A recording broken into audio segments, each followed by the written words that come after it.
Men don't typically ask for directions, and they don't typically ask for health care assistance. They will go in for an exam perhaps, but even then they don't tend to get the underlying reason for their health problems treated.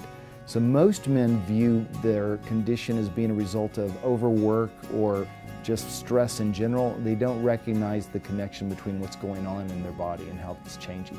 Men that are ignoring their health problems, ultimately, I believe they're decreasing their lifespan. They're increasing the risk of heart attack, stroke, cancer, arthritis, degenerative diseases in general.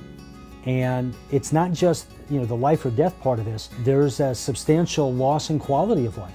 What many men find when they go in for an evaluation is they'll be told their cholesterol is elevated and they should take a medication. Their blood pressure will be addressed with drugs.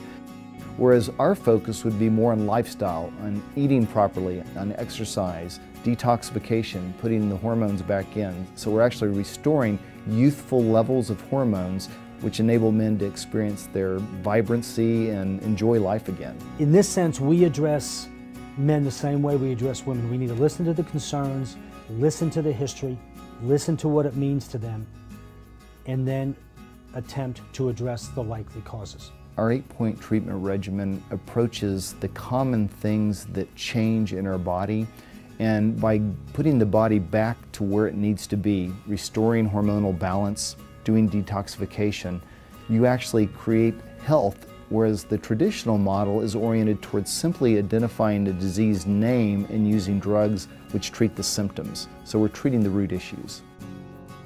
My goal for any man that comes through the center is not that they feel better. My goal is that they're well. My goal is that they can come back and say, I'm back. I can do what I want to do. I'm competitive again in the workplace. I can work, I can play, my marriage is better, my family's better, then I'm normal.